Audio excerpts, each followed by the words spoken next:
I came across this picture of Obi O'Brien holding two Vanguard microphones, and he endorses them because he just loves the microphones.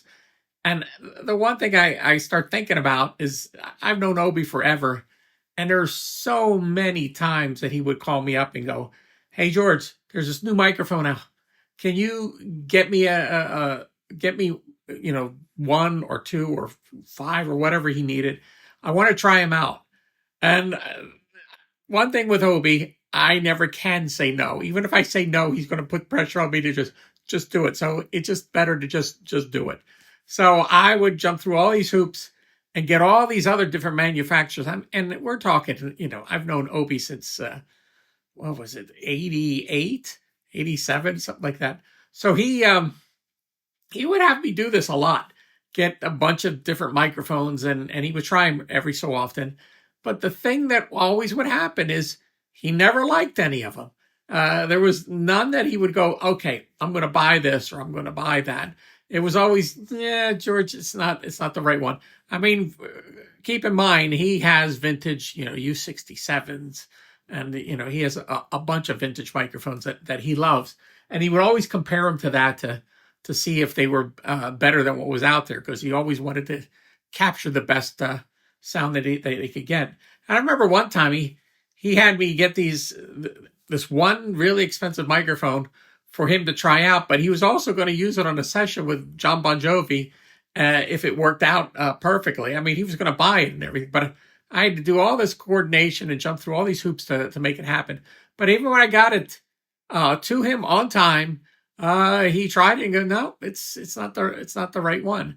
So the funny thing is, with Vanguard microphones, my rep had gotten in touch with me, Marty Druckman, he's passed away, but a really, really nice guy. But he called me up, George. He said, I got this new mic line. It's called Vanguard. It's really interesting stuff. And I said, okay. And I knew Marty for a long time. And I said, let's get involved in it. And I got the V13 first, which is a tube multi pattern microphone, and listened to it, and it sounded pretty good. And it wasn't that expensive. I mean, I think they were below $1,000. And I started sending it out to people, and people were liking it. My biggest problem with the Vanguard is the guys that had the vintage microphones didn't really want to buy it because it was so close to their vintage microphones. And the guys had the cheap microphones loved it because instead of buying a U87, they would buy this, and they go, this sounds fantastic to me. And Obi didn't ask me for these microphones, but I said, I'm going to take a shot at this. I'm going to send them down to Obi. So I sent him the V13 and the V44, which is a stereo microphone. And I said, just try them and tell me what you think. And this was the first time I got him to call me back. He goes, these things sound incredible. He says, I gotta know more about them. And I got all the information and got him other microphones that Vanguard made. And he's just jumping up and down. He loved these microphones. Now, this is not going to replace your U67, but at that price point and how they sounded, and, he was more picky than anybody. He took them. He bought them.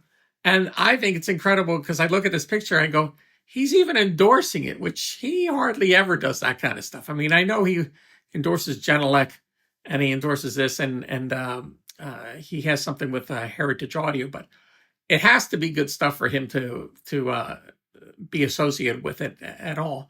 So when I saw this microphone, I just thought that would be an interesting story to tell. So sometimes you see these endorsements and you go, well, those guys endorse everything. But some of these guys, they don't. And Obi's one of those guys. And I know the whole backstory because I've known him forever. And he still calls me to this day. Yesterday, he called me. I'm on another goose chase, wild goose chase, to find some other gear for him. All right, so there you go.